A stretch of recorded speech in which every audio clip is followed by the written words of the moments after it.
Hey, everybody. Welcome back to this week's episode of the Healing Unfiltered podcast. I have with me a very special guest. I'm personally nerding out because I am so passionate about books, reading. You guys know this by now. And Orin Steele is here with me. She is celebrating her release week, actually. We are in the midst of it.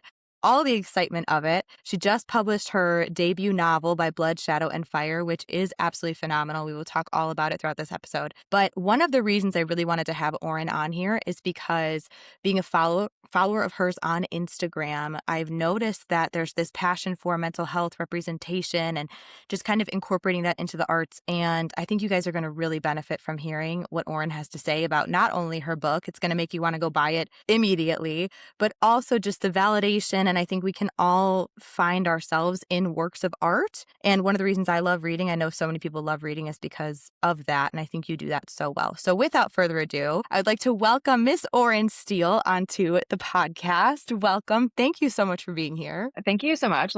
Genuinely, I'm so excited to talk about all of this. And I Yay. have been telling so many people, no, I'm so excited for this because I get to talk about things that really foundationally went into writing the story that so Yes. many people have connected with, but so few people even think to ask about. So I'm very excited to actually talk about Yes. it. Oh my gosh. It's so cool. And that's one of the reasons I love reading is because we have this connective experience reading a book and everybody's favorite parts. You can find this really humanistic experience in reading a book, whatever genre. And you're right that we don't take the time to really dive deep into the meaning of it. We just know we have an experience. And so I think kind of calling attention to that and having a space to really talk about the parts that, of course, there's a million parts in your book that entertain us, right?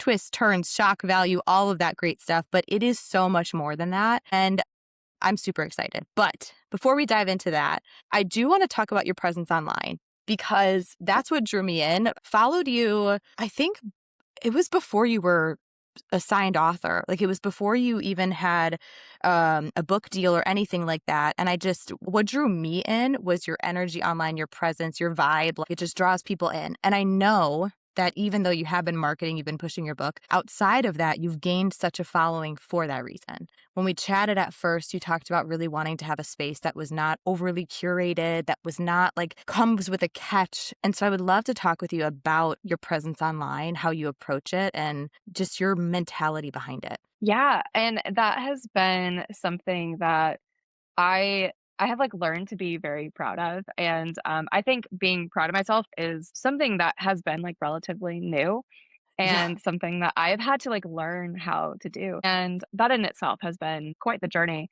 But when I started sharing my writing, it was never really about the writing. Mm, It was more about the process and how I'm processing things and yes, how difficult that can be to kind of the psychological process of going through this and how it totally. is very vulnerable and it's scary because it is a piece of you that you're putting out publicly.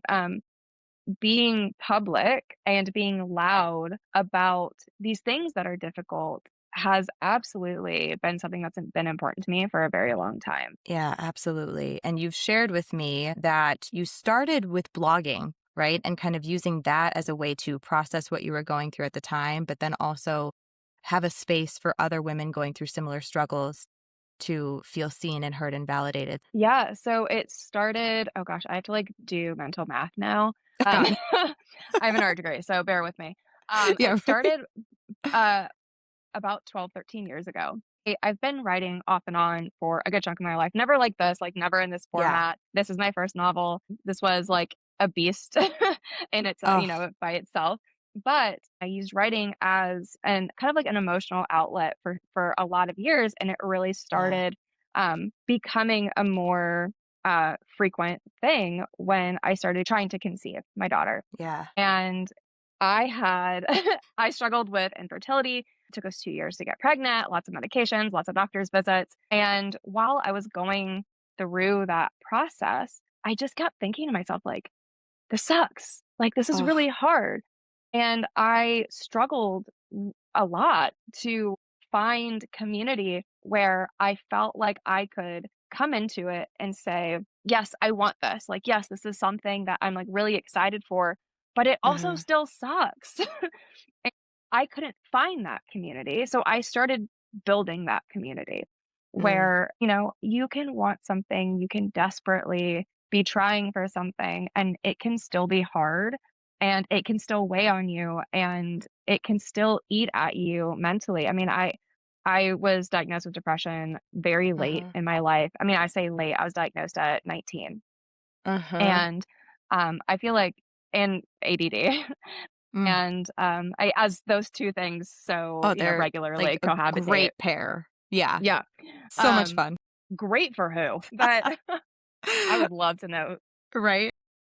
Knowing that I kind of had, like this predisposed, it really hit Yeah. me. It hit me hard going Yeah. through all of this because it was so much of like, why me? Like, what am I doing wrong? Like, it's like the one thing I'm, quote unquote, supposed to be able to do, Yes. and I can't do it. And like, why is my body fighting me so hard on this? And I found a lot of judgment, and I found a lot of it was like a really lack of empathy. It's like, well, you wanted this. Like, well, like you asked for this. And it's like I It's was sick my entire pregnancy. Delivery was awful. My OB was like, "Hey, by the way, you do have PTSD. Congratulations." add that to the triad. Yeah, just add it to the list.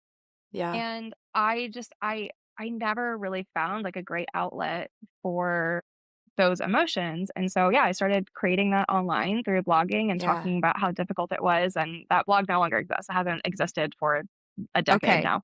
But, Okay. so it is not still out there, We can't go but find it. yeah.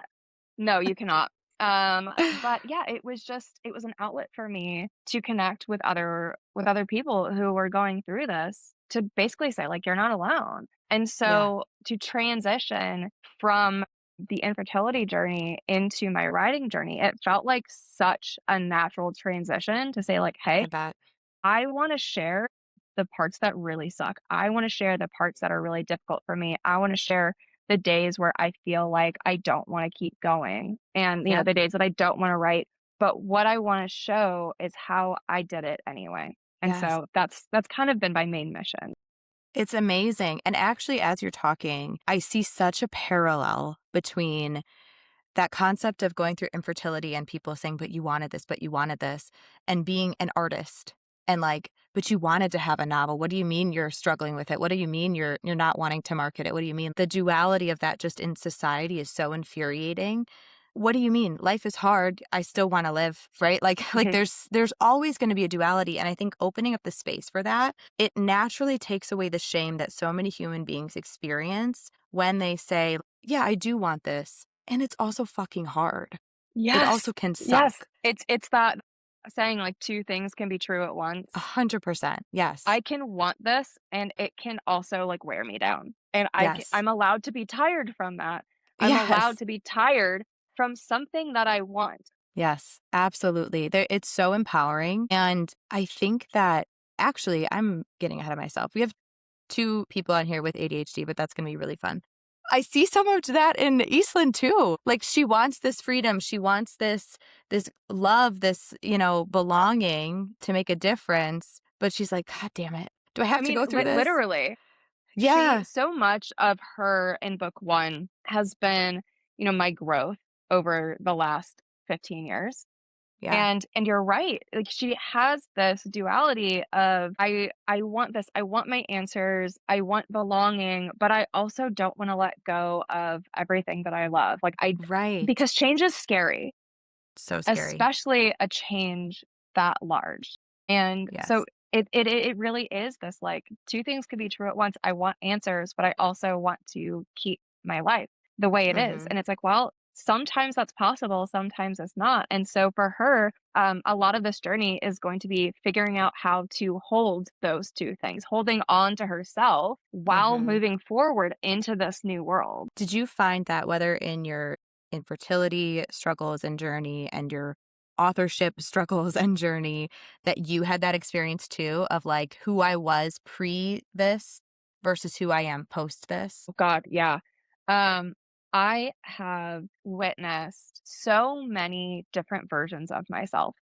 Mm, And I think that's something that a lot of women can relate to because I I got feel shivers. like Yes.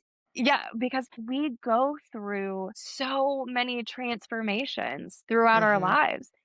As we mhm. grow, as we experience the world around us, for some people, they get softer, some people get harder, and some people just fluctuate back and forth. Yeah, And it depends on where you are, what you're doing, what your life experiences are, and how you choose to react to those things. yeah. And what you choose to do with the world that you're in. And that is Mhm. also, very much Eastland's journey. It's like it's what she's choosing to react to. I have this line, and this is not a spoiler, but it says something something along the lines of stop reacting, start acting. Yep. And Ferrick says that to her, and it's something that's reiterated at the end because like that's really the transformation that I had to make was I wanted Mm, to stop being a passenger in my own life and I wanted to take the wheel and actually start making choices for myself. And then yes. that's when I started writing. I think we should keep a tracker of, like, how many times I get goosebumps while we talk, but that, like, is just so empowering, and I think you're so right talking about especially and I know we're biased, we're both women, right? But the woman's journey in life, we're put into boxes naturally, or we're told, "Be XYZ thing," especially historically, Mhm. and so to learn that as a woman, you can take control, you don't have to be a passenger, you don't have to stick in this lane is so empowering. And for you, that had to be so transformative. Yeah, and it's funny. It's not funny. It's interesting to me. Because I wrote so much of this book, and I was actually just talking about this, my in-laws are in town right now, and I was Fun. sitting on the couch, and my mother-in-law's reading it, and we were just talking about the book, and I was saying that, one of the more interesting things to me about this writing process is that I really wrote Eastland's story from 2 different perspectives, from 2 different understandings. Mm, One of them was the person living the story, like that main character lens of this is my growth, this is my experience, and these are the choices that I would make or have yeah, made, right. because she is very much me 10 years ago. Yeah. And so it's like, okay, well, we learn, we grow. She thankfully learns a lot faster than I did, but the other lens that I was looking at this from was from the lens of a mom and looking at Mm, the lens of her mother. uh-huh. And, what type of woman would be raising this person? What type of narrative do I want to write for my own daughter? So it's like, so Mm, I have this lens of like being the person in the shoes, but then I also have this lens of motherhood yeah. where it's like, I want to write a story that I'm going to be proud for my daughter. She's going to be 9 next week. So in like 10 years when she can read this, Yeah, great. but I want her to see that, like, you can change your mind. You Yes, can you can be whoever you want to be, and it's allowed to suck a little bit, Like, it's allowed to be it's 100%. you're allowed to, like, complain about it, and it's allowed to be Yes, hard and exhausting and all of those things. yes. When we chatted, I'm just kind of touching base and, like, looking over what we wanted to talk about. You talked about that process of writing Eastland's Mm. mother and, like, the backstory that you went into to develop her character so that everything was so fully formulated. Talk to me about that because I think that that is one of the things that makes your writing so immersive is it isn't just a one-dimensional character on the page that's entertaining. It is a three-dimensional character that has depth because so much has been developed behind the scenes. Yeah, I am by nature a very nosy person. I really am. I love information, Yes. like, especially when it comes to people. I You just should I have been a love therapist. knowing things. Listen, I have too many of my own problems to be You're having like, any business telling other people how to deal with theirs. fair. I will happily stay on this side of the couch. Perfect. But no, like I'm just like I'm nosy. Yeah. And I wanted to know what type of people would make Eastland. What type of parents would shape this person? Mhm. And then I couldn't stop there because Mhm. then Of course not. for me to know her parents, who did I have to know? Her grandparents, Of course. obviously, Obviously. naturally. So I went back to her grandparents to figure out, okay, I know that I want her mom to be educated, intelligent, articulate. I'm sorry, there are no illiterate 19-year-olds in this story. That wasn't, if you love that for you. I couldn't write that. And I needed to write someone who was sharp-witted Mhm. and educated because that's such an important thing for me, and Mhm. for, like, raising my own daughter. It's like, no, like, you're going to be aware. You're going to be educated. So I knew Elena also had to be that. So it's like, okay, how did she get this education? I make a note of her knowing all of, like, the different languages of every region. It's like, okay, how did she know that? Yes. Oh, she grew up traveling. Her dad Yep. was a cartographer. Yep. I have this lore that, like, her dad is the one who did the map in the book. So it's like Oh that's my like a gosh. little nugget that, like, I keep to I myself. I'm love like, oh, like, it that. was actually Eastland's grandfather, and this is like her family map that she's using. So Um, cool. it's a whole thing. But I don't know, it's like this spirals in my Yes. head, and then this is actually how I ended up starting to write her parents' story, and so Yes. that is gonna be an in-world standalone novella. We'll see if it stays novella length. Right? I I am imagine already, that being a like challenge. 18,000 words in, There's and I'm just going, "There's just so much to there's just so say." much to say. Yes. But no, yeah, I couldn't just stop at Eastland because I had to fully understand the people around her, and then the Yeah. people who were around them on both Yes. sides. Anyway, do you see how it spirals? But it's so as a mental health professional, as someone who is also so nosy, it is so important because when you think about someone's mental health, when you think about the choices someone will make, it comes from somewhere. We don't just become this blank slate of a human being and then go and randomly make the choices we do or experience the things that we experience.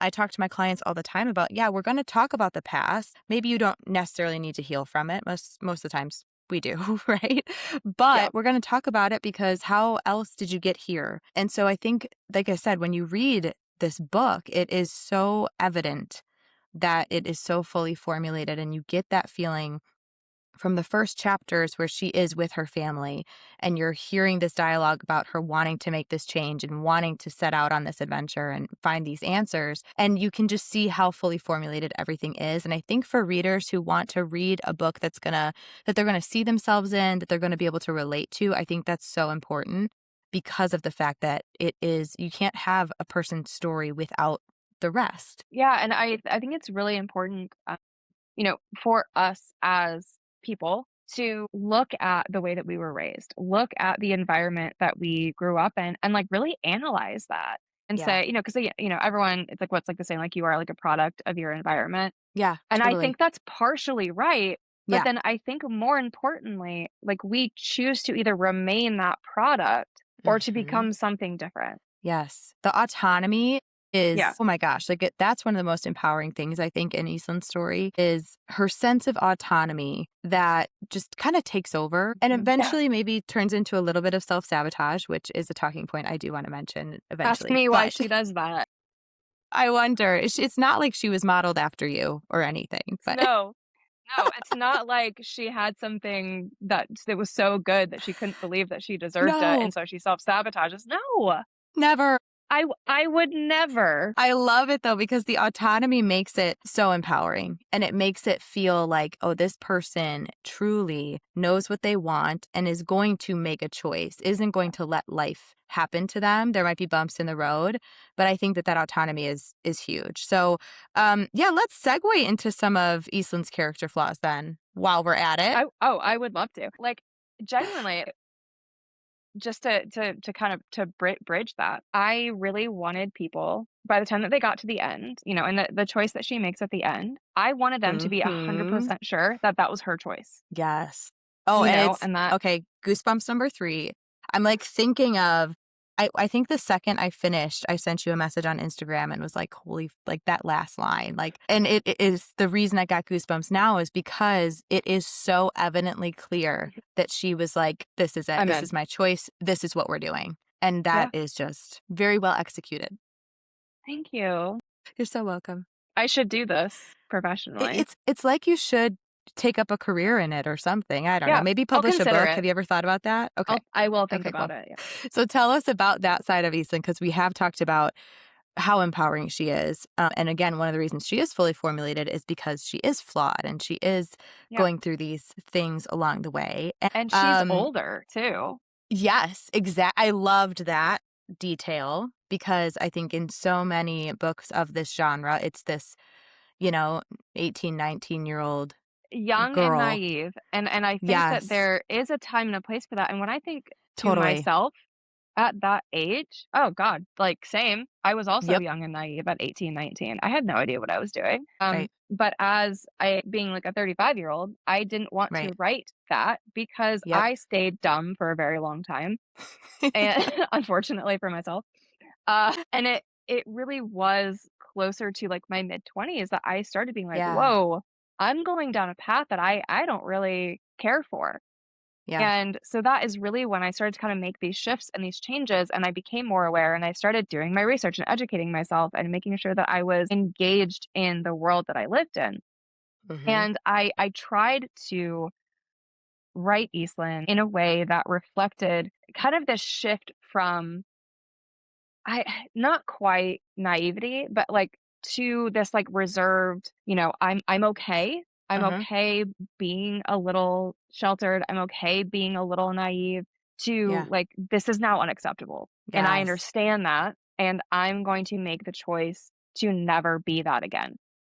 Mhm. And that's really for me, like, what her arc is in book 1. Yeah, I see that so much in this kind of like almost that in between of like, I know what I want. There might be some hesitance, there might be some questioning, but there's also this fearless confidence too. It's like such a mix of both. And you see her go through that. And I think that's so relatable because every single human being on this earth has had an experience where they've been like, I know I really want this. And either they hold themselves back from it or they dive in. And that's scary as fuck to dive in. Yeah. It really I mean, it is. it is, and I can't remember who said this, I'm sure a million people have said this at this point, but, something that I really hold on to is, like, we are our own greatest roadblock, Yeah, 100%. and we are it's like we are our biggest critics, but, like, we are also what's holding us back, Yeah. and a lot of that is fear and Mhm. uncertainty and Mhm. this inability to believe in ourselves because I think a lot of times, as women, we're told to be quiet. We're told you can't be proud of yourself because that's egotistical. You Mhm. can't be bossy because that's bitchy. And Mm. we're constantly told to make ourselves smaller and quieter, seen but not heard. And I think as a collective, we're tired of that. And we're 100%. ready to be reading characters who say, no, fuck that. Mhm. I'm going to be loud. I'm going to be Mhm. angry because the world deserves our rage. Mm. And so anyway, I have Anyway, opinions. not just dropping bombs over here. They are I view as correct opinions. Thank you. Thank you. I think you're so spot on with that, and I think what's so important about that is, again, I circle back to that autonomy of you can be Yep. whatever type of woman you wanna be, You get to and make that that can choice. change. You get to make that choice. That can be different today, tomorrow, whatever, and there's a difference between personality hopping versus, like, being so Growth. confident in growth and the different parts of yourself. We were just talking about parts of ourselves, right? And, like, Yeah. being able to identify this is how I show up in my profession. This is how I show up with my friends. This is how I show up for myself and not being limited by some external force, you Yeah. know? So, talk to me about for Eastland. We mentioned self sabotage, and I think this is such an important thing because of the fact that we don't self sabotage when things are shitty. We self sabotage when things are good. And I think that is one of the most frustrating but relatable human experiences. And so, yeah, let's talk about her self sabotage a little bit. Great. Love this for me specifically. So, yeah, like you said, like, nobody self-sabotages when things are going poorly. Right. So a lot of her self-sabotage and a lot of my own Mhm. was rooted in this belief that I don't deserve what's happening to me. Mm, And not in a like, I don't deserve this horrible thing, but like I don't deserve this good thing because I am not worthy. I am not good enough to be receiving this. And so for me, that really manifested in my relationships. And I was always the person where it's like, as soon as there was a second of doubt, I was like, I'm ending it. I'm ending yep. it because there's no way out of this because I don't deserve a happy ending. And it was at its worst when I first started dating my husband. Mhm. And because he's great. And I have been like, people love him so much as truly as Ugh. they should because you wanna talk about written by a woman, this man. When I was in Phoenix visiting with Emre and, like, signing all of my pre-orders, he was Yeah. here. I did not ask him to do this. He was here meticulously taping and wrapping my standard hardcovers and spraying the edges for me. Oh my god. So if you are at any of my events and you see a book with teal edges, just like the solid color teal edges, like he Yeah. did that. He did that for me. What a Um, gem. I know. And he was like, My "Well, like what gosh. else was I gonna do? I don't know, like take time for yourself." But like no, like Right. he was No. working on things for me while I was gone. Ugh. But when we started dating, he treated me with such respect and equality that Mhm. it scared me. Yes. And I was like, "Oh, absolutely not." Mhm. I didn't know I what to don't do with trust that. this. Yeah. I don't trust it, and I didn't know how to receive that because Yeah. I was used to a fight. I Yes. I was used to Yep. having to fight to be heard or, fight to Mhm. feel equal, where he just like, that was his default. Mm. And it's so funny because, like I said, so his in-laws are here, and I know a lot of people would want to vomit at the thought of their in-laws staying with them for, like, 9 days, Yes. but I love it because, and it's I love them so much. Of So much of him didn't make sense to me until I met his parents, and I was like, "Oh, Yeah. there was no other option," because they are See? also Yes. angels of human being like, really, they are just, like, the most generous, thoughtful, caring, and I'm like, "Oh, it's coming See, it makes together. sense. It's The coming to it's backstory making is sense." The important. backstory is important. Exactly, because I needed to know, "How did you get here? How did you get Yeah. like this?" Is this a It's like, I facade? I Is need this an real? explanation. But yeah, I didn't know what to do with that. I didn't know how to receive that, and I still struggle with that sometimes. Of course, And yeah. he and I have to, like, sit and work through that because my first I mean, I literally just said, he just spent all this time doing stuff for me, and my first reaction was, "Why?" Like, what do you want? Like, why did you do that? And it Yeah. was just like, yeah, but it was just like, "But why would you do that for me?" Yeah. Like, And it's this he's big like, mystery you need to solve. Yeah. "Right, and it can't just be, 'Well, I love you and this was helpful.'" Right. Couldn't be. Could never. Could never. Could But I not. think No. about too, like, we talk about women in society, and I think we've been taught to mistrust that. We've been taught, Mhm. like, "Oh, are you trying to charm me? Like, you're too good to be true. What are you trying to get from And some me?" of that's really valid. Yeah, of Because course. sometimes we hear about love bombing all the time, Yes. Yes. and sometimes it is, and then sometimes the guy who lives a couple states away really just door dashes dinner of from all your favorite places to your door. I don't know. Sometimes you just hit the lottery, you know? Sometimes you just hit the lottery and you have your favorite things from 4 different restaurants delivered to you. See, that's when You you knew. see why I didn't trust it? Yeah, you're like, "What?" Because it felt too good to be true, and I didn't believe that I 100%. deserved that, and I still Yeah. struggle with that, and I think a lot of women Yeah. do. And Yes. so I think that there is, without getting too spoilery, yeah, there is a Yeah. point where Aislinn is looking at something and she goes, like, "This can't be. It Mhm. has to be the bad option. Right. It has to be deception. It has to be a Mhm. lie because the Mhm. truth could not be." And Mhm. sometimes the truth just really is. And it's scary because we don't know. We don't know until we know. And Absolutely. she goes through that exact same thing, and it's like, I know. I know now. We're But sure. even knowing, it's still hard because it's The so ingrained in feeling. us. Yeah.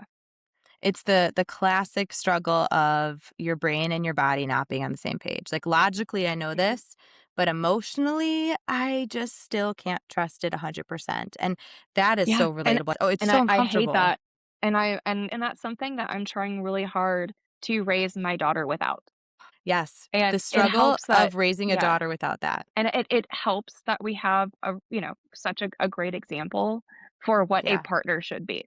No Yeah. matter who that partner is or what that partner looks like, their actions Mhm. should be held to a certain standard. Mhm. And so I'm very grateful that she's going to have that bar set very high. Yeah. And yeah, I love my parents and I had Mhm. wonderful parents and I I've said this to them, like, they did the best with the information that they had, but we came from very different generations. My Yeah. parents are boomers, and so Mhm. their relationship, while, like, they've been married for, like, 55 years, it's very different than my Yeah, marriage, very different, and absolutely. so I didn't have an example of, like, what and they're very different now, Yeah. but, I didn't have an example of, like, what, like, a non-traditional or, like, like, non-gendered role marriage looked like. Yes. I never saw this modeled, and so, yeah, like, I had to figure it out. Yeah. Trial and error.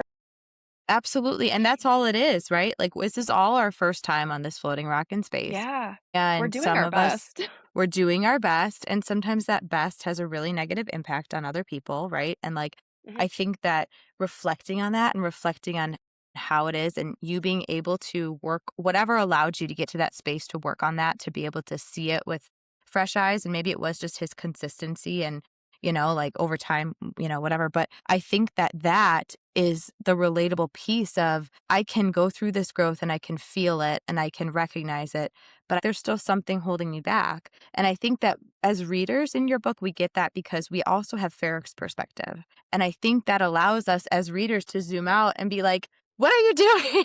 In the Yes, best no, way. I was just about to bring up, like, and that's why Ferrick's perspective was so important to me because I wanted to not only write her side of it, but I wanted to write the side that I heard back from my husband, Yes. living with me through these choices and the things, the ways that he would reassure me or, it's like the way that he would encourage me and speak to me. Yeah. I wanted that perspective to be in there because, yeah, even though she messes up, even though she makes, like the wrong choices, at the end of the day, he's still there going like, I'm here. I'm not leaving. We're gonna Hmm. figure this out together. Yeah. I trust you. What's the next step? And Yep. so to have That's, that, that is so much of what allowed me, and I've told this to him, so much of like what allowed me to really explore and figure out who I am as a person is because I knew I had a safe environment to do that where my changes were not going to affect how he perceived me. yeah. I Your knew at the end trial of the and day, error like, wouldn't ruin it. yes, and that even if I fell, he's there to catch me. And I'm Yeah. very lucky that I had a safe place and a safe environment and a safe home to do that in. Totally. Because I Yeah. know And not it's, everybody does, and that makes it a lot harder. it does, and I think that that is, like, for people listening who maybe relate to it, but don't have that, I think that some of the things that we're talking about here of, like, building that autonomy and, like, finding your voice and figuring out what it is for you is so important because it's not always a safe environment that you get to go through the trial and error in, and even in Eastland's story, you see that, right? This isn't her only Mhm. barrier, her only struggle isn't the romantic relationship, like, there's threats everywhere for her, and so I think that your book highlights that as well, that it isn't all just, roses and rainbows, and we have to figure it out amidst that, like, it's like I have this steady anchor that I need to figure it out with, and I have all this other shit going on too that's just as scary, if not I mean, scarier for sure. But yeah, it's very, very relatable for people, and I think that that comes through so authentically. Good. I mean, yeah, I mean, that is so much of my own experience in that and just growth as a Yeah, human being, like growth as a totally. woman living in this world. Yeah. I think it makes us very angry when we start to look around us and really Mhm. see what's actually going on. And so it was Mhm. really important for me to write that in her because Yeah. that was the only way that I could have written her because it was the only thing that was authentic and true to myself. And Yeah. I'm never gonna write something that is inauthentic to me. And it's like, Yep. to kind of come full circle here. That's why so many people have stayed with me for so long Yes. because I'm not gonna bullshit you. There are Yep. days where I don't wanna record. There are days where I don't wanna write. I did a video a little while ago. It's, like, super buried now because 'cause we've had so Yeah. many launch videos and, Yeah. giveaways and all of these things, and so you'd have to dig for it at this point, but, I really struggled. I knew I needed Yeah. to record a video. I hadn't posted in a couple days. I was like, "I have to do something," and Mhm. I had nothing nice to say, and so I said that. And I Yep. said, "I don't wanna do this. I'm not in the mood. I'm gonna go, meet someone to write for a little bit, and we'll see if that does anything." And then Mhm. by the end of it, I was like, "That's all I needed. I just needed to Great. go live in my little fantasy world, get out Yep. of reality for a minute because reality sucks." So And bad. I it's so bad. And I just need to go into a world where I have control. Yeah. And I think that is, um such a wonderful escape for anybody. Like, Yes. going into a world where you can actually control what happens, it gives us like a little power back. Yes, totally. I'm glad you kind of circled back to this because I did want to talk about your creative process, especially in relation to being diagnosed with ADD. And neurodivergent people are some of the most creative people. And I feel like it's such a curse and a gift because the thing that comes with it is lack of motivation and executive dysfunction and all of these like Yeah. really frustrating things. So the listeners who can relate to that, like being neurodivergent, also being creative, wanting to do something huge like you are doing, talk through your creative process. How does ADHD show up in it? How do you use it as a superpower? Any of that.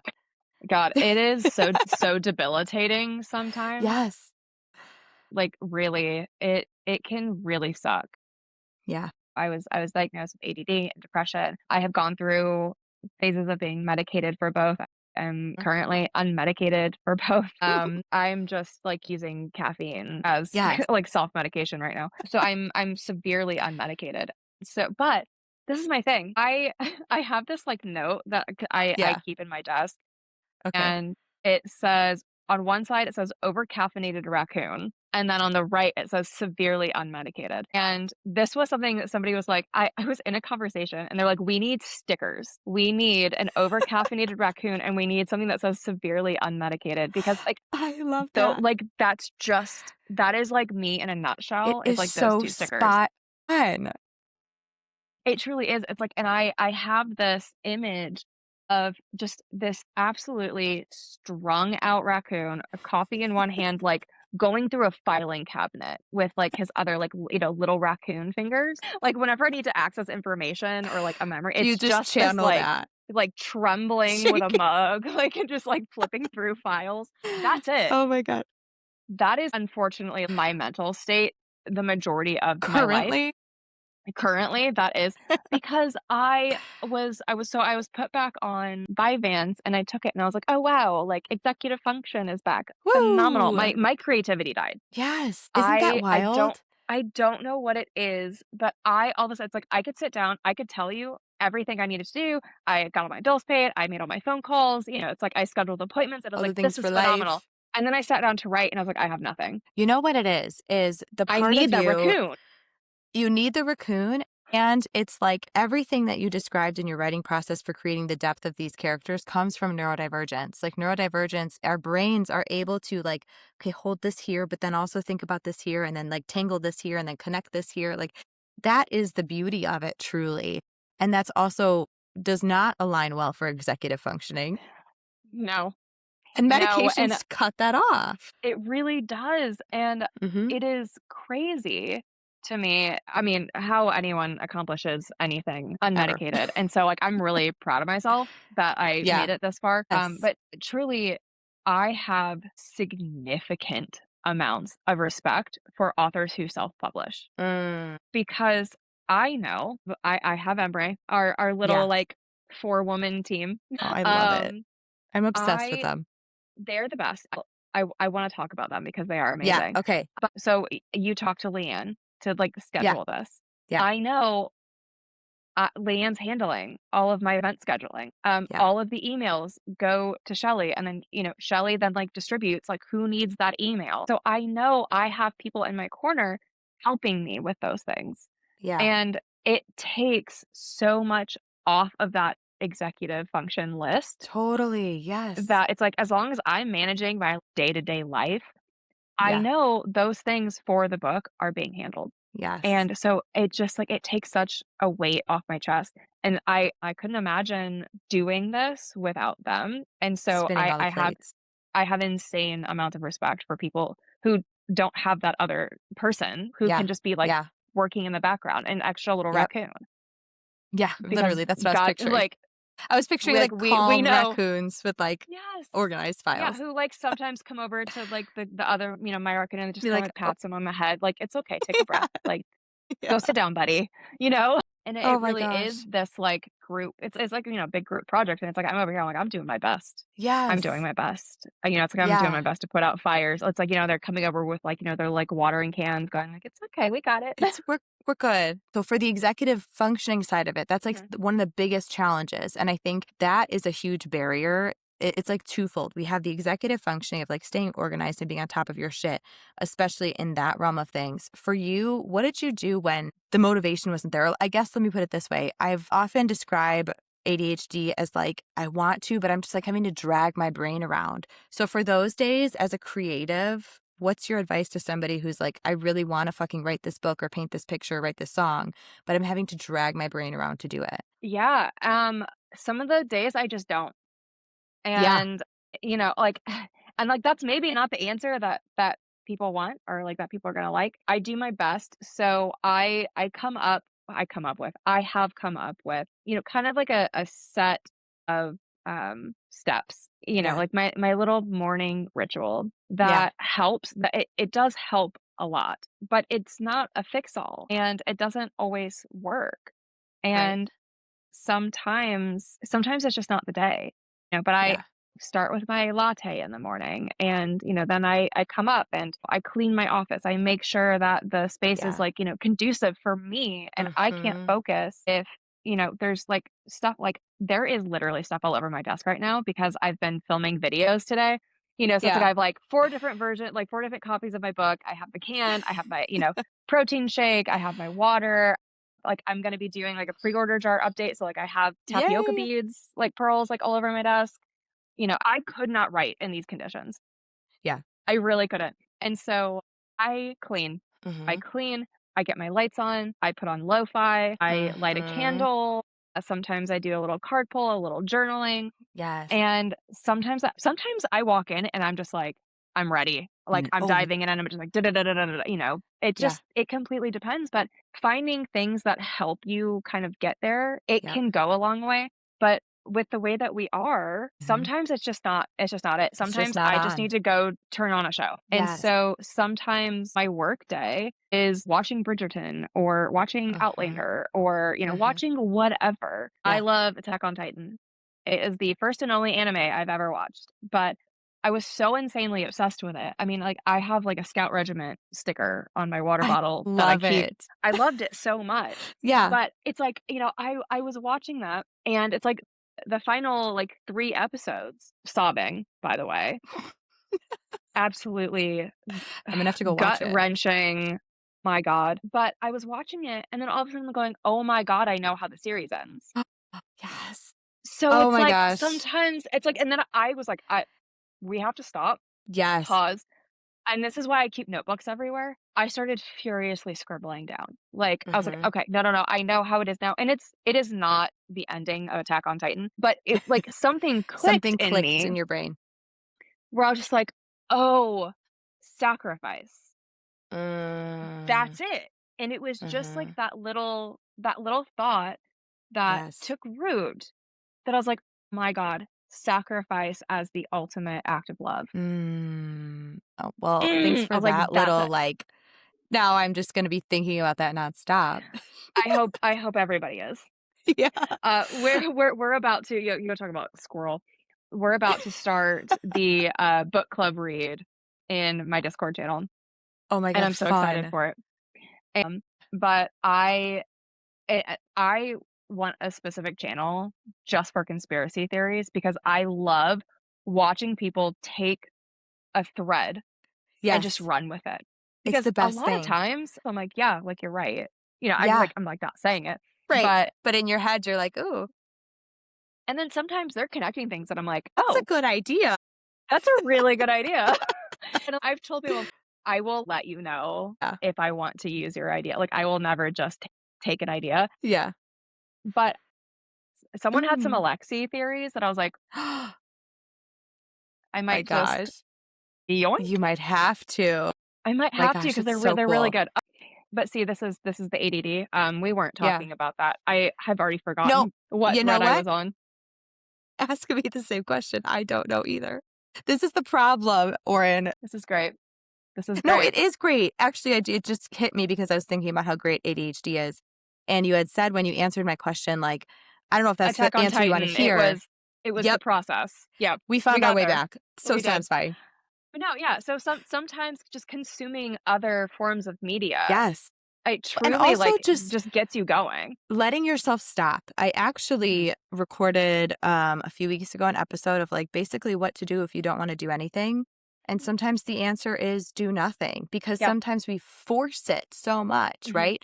I use this analogy all the time. My clients and listeners are probably so annoyed of it by now, but it's the concept of that finger trap game where Mm. when you pull Yeah. harder, your fingers stay stuck. But if you just relax into them, it happens naturally. And I think for the creative process, especially ADHD in general, sometimes you need to let your brain be and come down and then attack whatever the problem is, whatever the creativity is, all of those things. So Mhm. I love that answer. And I hope for people who listen and hear that and think, I got to be doing more. I should be doing more because that's always the issue, right? Yeah. That's what our brain is telling us, what society is telling us.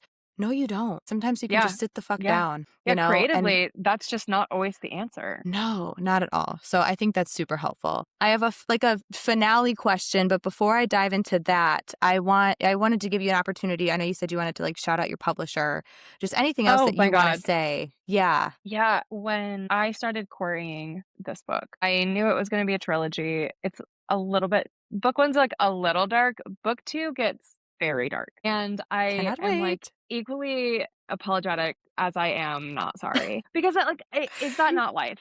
You know? I A mean, hundred percent. truly, and, I was so scared that Mm-hmm. I was going to find either a publisher or an agent, and they would say, "Okay, we love the premise, but, like, XYZ can't happen," Mm-hmm. because there are some, like, really big plot points that to me are not negotiable, Yep. and I was so afraid that someone was gonna ask me to take those out, and my answer was gonna be Mm-hmm. no, Good. and I knew that because I knew that for me, those things had to be in there for it to be my story, and I wanted to tell my story, and it needed to be authentic. I cared more about telling the story than having the story be commercially marketable. Mm-hmm.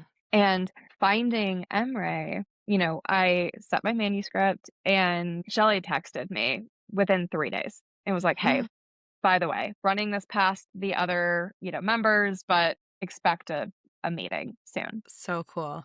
And we got on our meeting and she's like, "Yeah, we'd like to formally offer you representation." And I was like, "Okay, I need to say something." It gets significantly worse. Um, it gets significantly worse before it gets better. It does Yeah. get better, but things go really wrong and things get Yeah. dark because that's life. Life. Yeah. And they said, "We're not afraid of the dark." Mm, And I was like, "This is it." I'm home. I Like, this this is is it. it. Yeah.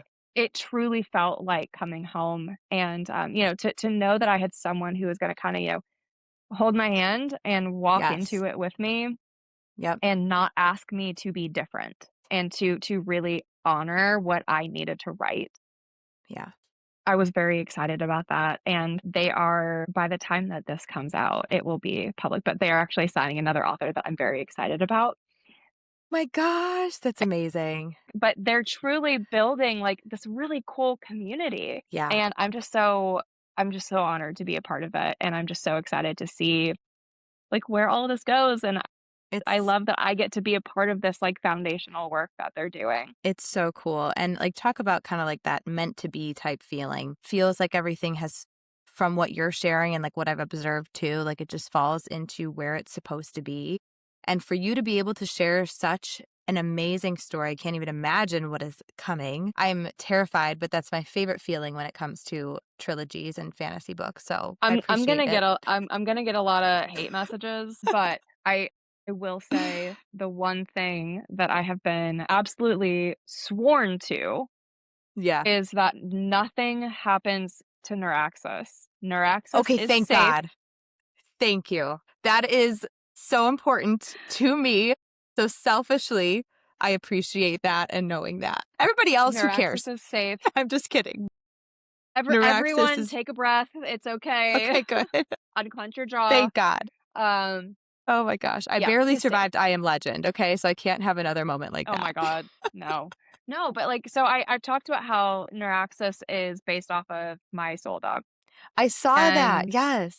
yeah, and she it honestly, um, like, full transparency, for a while, he did die, and I know, I You know. couldn't do So it? for a while, yeah, so he had this very big, sacrificial moment of Oh my saving god. Aislinn, but that it cost him He would. because because and he would, and but that was so much, from my own experience because she got Yeah. cancer, and when then we lost her 9 weeks later, Oh. Mhm. and so for me, for so long, writing his death was writing me missing her. Yeah. The And, grief.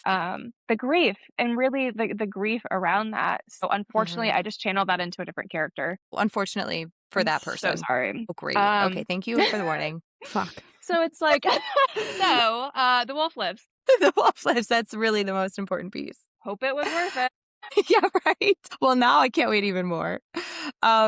Hey, Orin, my grand finale question is, and I think we get a little bit of this from what you've shared today, but I just want to know, like, what does it mean to you to tell stories with such emotional depth and meaning for your readers? Oh, man. I've already had my allotment of emotion today, so this is gonna be a tough one. I mean, it is it's so scary. Mm, Right. It's so scary to, share such an intimate piece of myself, mhm, but the one thing that, like, I really hope people get to take away from not only the first book, but for the entire series is that, mhm, just because your growth makes you the monster of someone else's story does not make you the monster of your own, mhm.